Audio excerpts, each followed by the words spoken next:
it's not too late to start, like we've talked about.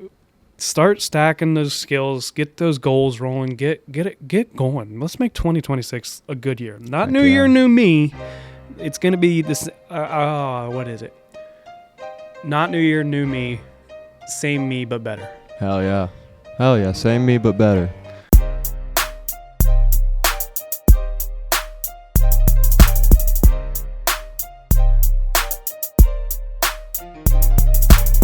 We're back. Back to the chopper. But getting later into February now with this episode, so the volleyball tournament is coming quickly. Quickly. We are, what are we at? A few months away? February, March, April? Like 3 months away at this point. So 3 months away from the volleyball tournament. Details coming soon. More and more. Yeah.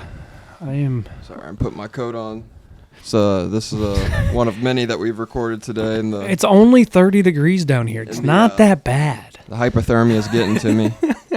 Plus drinking a freaking mimosa, a frozen mimosa. Yeah, literally. Probably doesn't help. But so May 30th, Roughnecks Volleyball Tournament, the competitive fours. That is competitive. It is not just backyard volleyball. This is competitive volleyball. Bring your A game. Yes. You're going to want to because I don't know why. I'm not playing, and I'm not that good. So, but and then the sixes will be in February. Good Lord. September, those will be, that's your kind of more of your everyday person volleyball tournament if you want it to be. It does get kind of competitive though. We do have some good teams that play. So, kind of going into this episode, being a good guy isn't enough in 2026. You have to be a capable guy. Honestly, it should have never been enough. I don't know why I said in 2026. This year should be, people should focus on not being just a good guy. You need to be capable. You need to be well-rounded. Or, not even specifically to men, right? Just good person. No, yes. It's not being a good person. It's about being a capable person, right? I guess when you say that, what do you mean by that, you know? So I kind of go, like, I look at things, I'm always trying to learn. I want to know more, and, I'm a skill stack.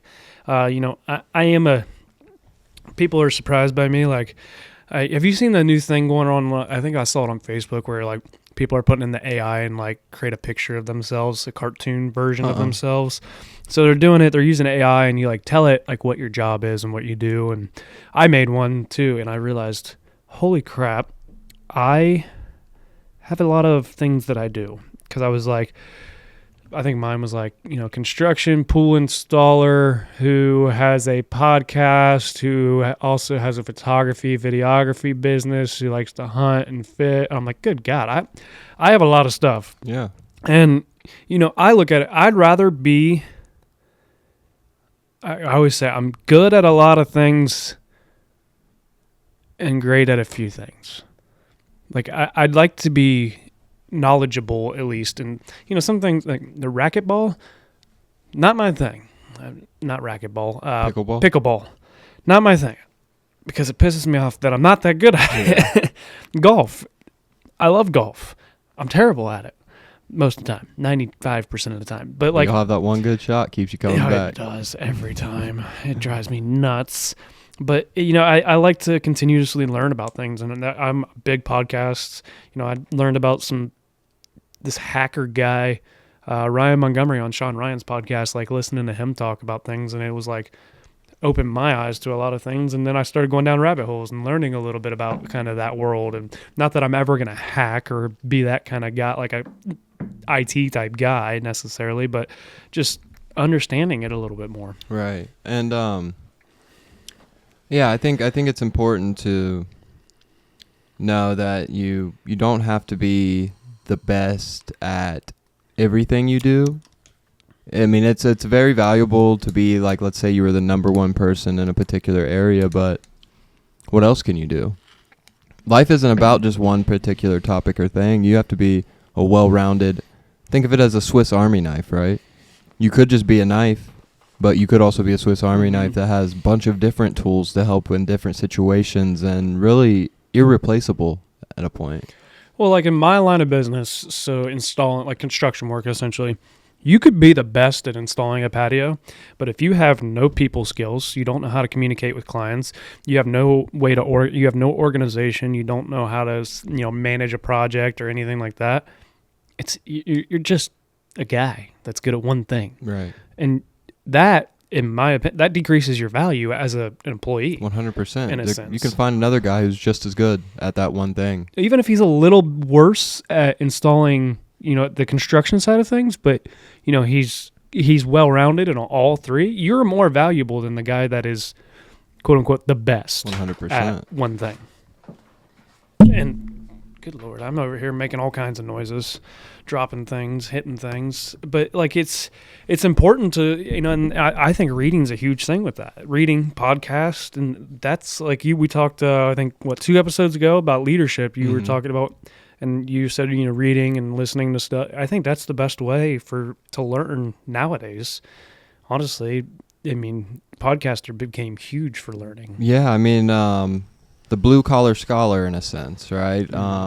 Reading books and not everyone likes the same books. I'm like, find what you like to read, but it really does allow you to view things from one, a different perspective, two, learn things that maybe you weren't aware of, or learn everyday situations that you can actually put a name to now. Like, oh, it's happened to me before, but I didn't know what it actually was. I just knew it happened. So really just using knowledge and building of that knowledge to really make you the ultimate warrior in a sense of having a fully built out skill set. Mm-hmm. Yeah,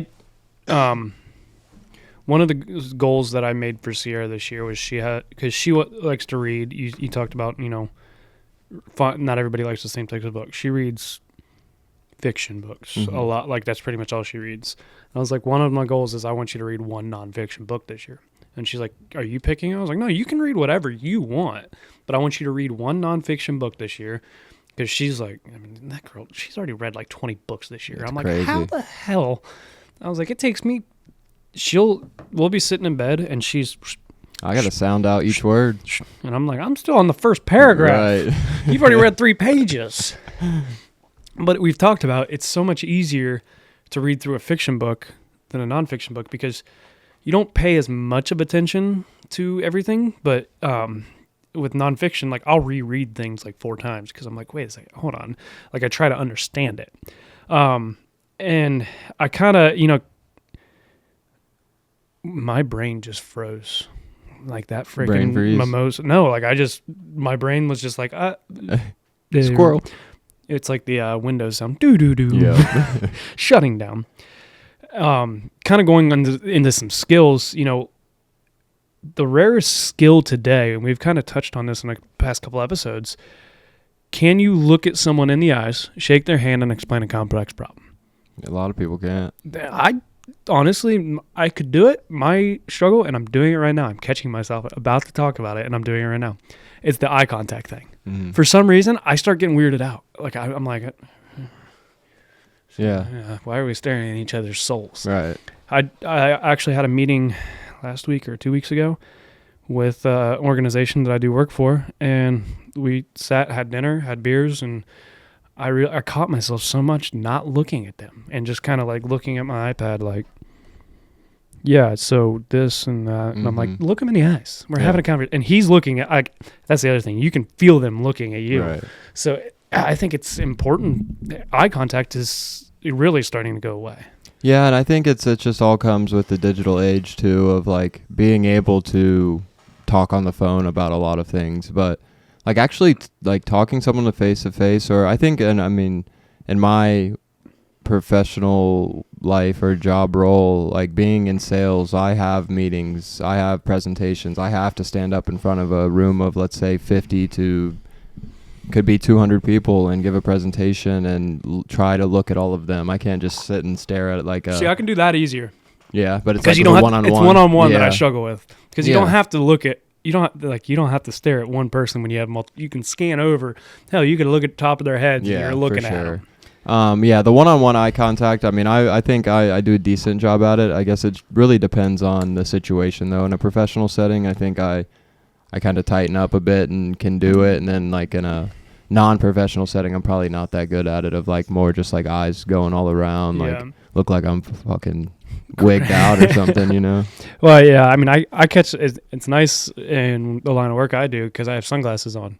So, like, I can look at them but not look at them. Right. So yeah. You got a little visor, tinted windows, you know. But I always ask people, I'm like, can you see through my sunglasses? Yeah. But these like the clear ones? Right. I mean, communication is huge. Also, financial literacy. We won't build on. I mean, on the last episode, we talked a lot about it. So hopefully, if you haven't listened to that, please tune into our previous episode. But that's a very important skill to have to make a well-rounded individual. So start thinking about how your company makes money, how what does this money do when a company makes the money? Do they reinvest it back into their products? Do they reinvest it back into their people? So just what's your boss driving? Exactly. So start to understand what money does and view it as a commodity more than attaching emotions to money, because I promise money doesn't care about you. Well, and like kind of going off of that, it's not just doing your job. Like you should start to understand the why and the how things work, whether it's your department or not. Understanding, it's like I realized a lot. I think kind of a weird example is when I switched a corner in college. I think part of the reason they trusted me there is because I knew what was going on behind me with the safeties, because I was always a safety. And I know, and as a corner, you think that way because you're like, no, it can get you in trouble if the safety doesn't do his job. But you're like, all right, I can let this go now because this guy go now in this zone coverage because I know the safeties should be right there. Like you start to build that sense of things. And it's because I understood multiple different areas. Right. I was kind of forced. I didn't really have much of an option, but I wasn't going to complain about playing. And that's the same with work. Like, me personally, like I am not the greatest. I don't love the construction side of it as much anymore, but I still continuously learn about it because also, that's stuff some of it I can bring home and I can do things around my own house that make it like that patio. If I would have never done that if I didn't do what I did and learn the things I've learned. And I look at it now and I would have changed things because I've learned more over time. I know a lot about the areas in my job because, I mean, we're a small company, so you kind of can figure out things.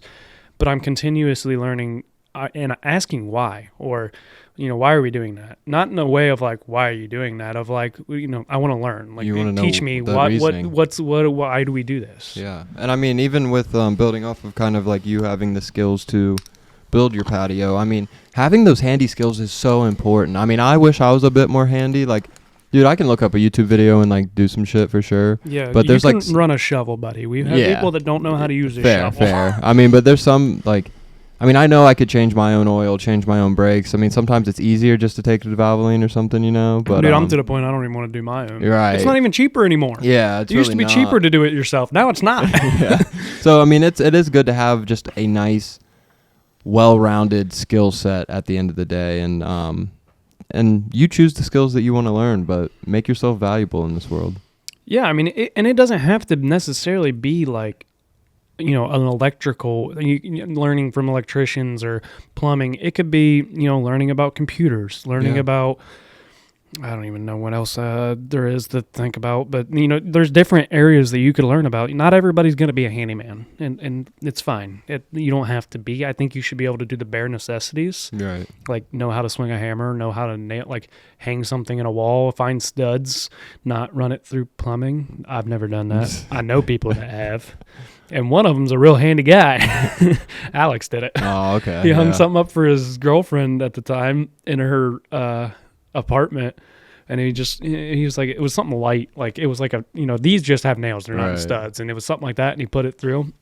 Like, the next day, she's like, there's like a wet spot in the corner of my room. Come find out he put it through the plumbing. Damn, that's crazy. I'm like, what an idiot. Yeah, giving him so much crap for that. I mean, I guess in your eyes, like, if someone is listening to this episode and they are interested in learning a new skill, how would you suggest that they do that? Dude, anymore online, you can figure anything out. You can, dude. I've watched some stupid how-to videos where I'm like, okay, this guy's so cheesy, but I'm like, there's people that also have no idea. Like there was, we watched the guy at work. He just got Starlink, and he's like, is it hard to install? Like when we were talking, he was talking about getting it because he moved and he has like no internet out there, and he was like, is it pretty easy to install? And like we looked up a YouTube video and watching the guys like talking about like these anchors, and like we're just sitting there like, okay, come on, get to the stuff that. But I'm like, there also are people out there that don't know what that. Like we're around it every day, so like I'm used to it. So anymore, like YouTube, dude, you can find anything on YouTube. So just finding time and whatever you're doing to learn those skills, even if it's like, let's say you drive a lot or something and want to listen to a podcast. Dude, think about it. How much do you think? Well, you're a hybrid, aren't you? Mm-hmm. So I mean, how much do you drive a week? And like in the car? Yeah, not much. I mean, where I live, the office is only like a 5-minute drive. Okay. So yeah, it's kind of like me. Mine's only like, but like I think 8 minutes. Travel a lot, like planes wise, or sitting in airports. That's when I really do a majority of my reading and things of that nature. Is when I'm on a plane or sitting like in a layover, things like that. Dude, one of the things I love doing now is like when I'm on the beach, I will read like 3 books in a week at the beach because I just sit down there. I got my cooler right beside me full of beer, and I just continuously grab beer, but I'll just sit there and read and then I'll go get in the water when I'm hot and, play around a little bit. But it's like, I don't know. It is. I read like normally I can't do distractions. Like, see, I won't read in bed if Sierra's watching TV. Right. Because I will start watching TV and get distracted. For some reason at the beach, I like zone everything out. I still hear the waves, and it's like, I don't know. I think it is the peaceful factor. It has to be just feeling so relaxed at the end of the day. But also it's when you're wanting to learn a new skill set, there's a difference between investing in yourself and just expense, right? Mm-hmm. So like there's some people out there that'll go out every single weekend, spend X amount of money at a bar. Let's say you spend $200 at a bar, and then something comes up where maybe they are interested in learning a new skill, and the certification for that skill is $50, and they have a hard time of spending $50 on a certification. They'll be like, "Oh, I can't believe that's $50. Like, what the heck?" Right. But that's investing in yourself, whereas spending $200 at the bar every weekend, I mean, what the hell are you investing in? Mm-hmm. You don't have any equity in that bar, Dude, just an example from me, I have a photography course that I had bought and a video course that I had bought because that's investing in myself in the business. I sat there and debated buying it, and the price was going down. Debated buying it. Well, maybe I'll see if the price will go a little lower. I'll let it go a little. Then I jump back up, and then finally I was like, just buy the damn thing.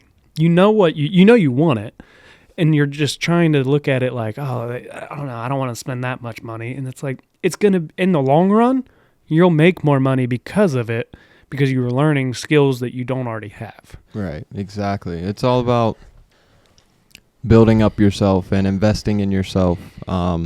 Whether that could be mentally, physically, emotionally, but just if you want to learn a skill set, pretty much what we're saying is like, do that shit, by any means necessary, and do it on your own time. You don't have to force yourself to learn like a new language in a week. If you want to learn a new language, spend X amount of 15 minutes a day learning a new word or a new sentence or a new expression, shit like that. What is it if you spend 10 minutes a day on one thing in a year, you'll perfect it or something like that. Okay. There's a quote out there of something like that. It may not be that exactly, but if you spend, and it's a little amount of time, because I think there's like X amount of hours a year, like will get you perfection, not like obvious perfect, like, master level. And I think it's literally like 10 minutes or 5 minutes a day. Yeah. I mean, that really puts it into perspective though. It doesn't take, you don't have to cram it all in 6 hours a day, So if you don't want to do it every day, you take an hour every weekend, you're going to get really good at what, think about it. If you went and shot a basketball 10 minutes a day, you're going to get a hell of a lot better over time. Yeah. Like it's going to be, and you're not going to see the growth really because until you like take a step back and look, but like, say that first day you made 2, say the next day you only made 1. Out of however many shots, and then all of a sudden by the end you might be missing 2 shots out of 500. Exactly. Like, so just taking a little bit of time can really start to grow you. And I think it's, no matter how good you get at something, there's still more to learn. 100%. You never know everything about one thing. Yeah, I mean, you have to be a sponge. There's always someone who's better at you or better than you at something, no matter how far you climb that tree, right? So let's say you're a professional athlete. I guarantee there's an athlete that has done more than you or is working harder than you. So it's always about never being complacent and always be willing to learn and absorb information when it's presented to you at the end of the day. Oh, dude, I wanted to show you this. You said sponge, and it made me remember, which is kind of weird, but... And I'll put the graphic on the screen. Yep, exactly. It's good, and, because, think about it. If you're a sponge when you listen, things are going to slip through. Yep. It's not going to collect everything, which sponges are weird to me, side note. But... things are going to slip through. But if you're that, clay brick, you're not absorbing anything. Right. Tiniest little bit, maybe. But most of it's just bouncing around it, going around it. So you have to listen to learn, not listen to respond. And that's something I catch myself being a little guilty of with the podcast when I have guests on, because I'm listening, but then I'm like, all right, next question. What's the next question? Right. Like in my head, because I have to keep the conversation flowing. But honestly, where I do most of my learning from a podcast, because I will say when I record, I don't necessarily get a ton of information off of it when I edit. Yeah. It all starts to come in, but then I also go, man, I wish I'd have paid attention more because I wanted to talk about this, yeah. or, but it's a double-edged sword, kind of. But I listening to respond is something that I try to avoid anymore. I quit trying to be the one that's like, I don't want to be a story topper. You know what I mean by that? Like, yeah, it's like, oh, hey, I killed this 200-pound deer, and they're like, hey, I killed 250-pound deer. Yeah, it's like, I don't want to. I try really hard to avoid trying to top everybody's story, because I've done it before. When I was younger, I would try to do that. It's been a long time since I feel like I've really done it, but it's just I because it drives me nuts when I'm talking. You tell a story and then somebody else just kind of goes on past your story and starts telling their own, and it's like, okay, so you didn't listen to my story, really. You just wanted to tell yours. You were waiting until you had the moment to be like, I'm better than you. Yeah, exactly. I guess kind of building off of that, not directly building off of it, but do you think you can ever get to a point where you're too old to pivot or to learn new things, can't teach an old dog new tricks type deal? No. Obviously there might be some physical limitations to that. I'm not if you're 50 years old, there's a very low probability that you are going to try and go to the NFL. Yeah. It's not impossible, but it's the probability, the odds are stacked against you in that aspect. And some people literally you physically cannot. Right. But mentally, it's never too late to do something, because, my mom worked she was a stay-at-home mom pretty much, but she had a job that she kind of made her own hours for until my sophomore year of college. She went and got a job that she'd never done before, nothing that she really knew anything about. Went and got a job. She's been there ever since and loves it and has worked her way up. And she was she would have been in her 40s or 50s at the time, and went and essentially took a leap of all right, I'm going to go do this job. Right. I don't even know where I didn't even know she was looking for jobs. So it was just one day she was like, hey, I start work, so you have to start waking yourself up. And I'm like, what? I was late a lot to school. But, I don't think it's ever too late. I think you can always change. My dad talks about it. He wishes he would have maybe looked for a different job at certain points, but it's the comfortability factor of, right. You know what that paycheck is, and you've been here for so long, and you don't want to. I think the hardest part about it is change. A lot of us don't like change, and it's going to be a big change. If you go, get a new job, is it a thing? But, people take up new things all the time. Look at the pickleball, like we talked about. Pickleball is a huge thing that now all of a sudden all these people are playing it, including people that are in their 60s. Yeah. So I don't think it's ever too late. Yeah, and I know this is kind of, I would say, the roughneck answer, right? Or Roughneck's answer. So the best time to plant a tree was 20 years ago. Mm-hmm. But the second best time is right now. So if it is something you wanted to do previously and you didn't achieve it, why not do it now? It's never too late. You might have some physical factors limiting you or time restrictions, but if you want something to happen, if you want to achieve a goal or obtain a skill, you'll find ways to make it happen. Yeah, we're not saying you need to go quit your job right now. It's probably not the best idea. You need to have somewhat of a plan. And I've heard this my entire life. You pay your bills 9 to 5, you make your money 5 to 9. Yep. And that's the same with kind of your life in a way of growth of knowledge and stuff. Yes, you can probably get some knowledge in 9 to 5, but the true growth happens after work, I feel like, most of the time. Yep. For most people. I mean, there are certain people, scientists are in there learning weird things every day. So, but those off hours are so important that a lot of us take for granted, including myself. I do it all the time. Yeah, I mean, it's critical, even if it's just simple reflection of your day, and then pulling out the important pieces and embodying those, and then using those important pieces to build on your next day. Yeah. So something as simple as that 5 to 9, the time when you're not surrounded by life and busy work and whatever keeps your mind racing throughout the day, take time to reflect on it and use those factors to compound your next day. Yeah, keep stacking. That's what I've tried to do lately, is just stack knowledge and stack skills. I used to be pretty bad about, I'd get pretty good at something. Okay, I'm good enough. And it's like, no, quit being good enough. We're not good enough anymore. Let's be good. Let's be great. Let's be masters at that, whatever that skill is. Now, I mean, obviously that doesn't work with everything for me, but I try to continuously grow from everything that I do with whatever it is. So, but anything else? No, I think that puts a nice period on it for sure. It's 2026, guys. We're almost a quarter into 2026 at this point. Crazy, man. It's not too late to start, like we've talked about. Start stacking those skills, get those goals rolling, get going. Let's make 2026 a good year. Not new year, new me. It's going to be this, what is it? Not new year, new me. Same me, but better. Hell yeah. Same me, but better. So, but you guys know the deal. Volleyball tournament. Hell yeah. Volleyball tournament, May 30th at Newark Station. I think it'll be a 3:00 start. Shotgun start. Yep. We're shotgunning beers to start. That's how it'll start. Everybody has to shotgun a beer. Otherwise, we will not start playing. Yeah. No, there's less drinking at the competitive tournaments. But 3:00 start, May 30th. Sign-ups will be coming soon. Other than that, you guys know the deal. Life is hard. It's going to knock you down just like a bull does to a bull rider.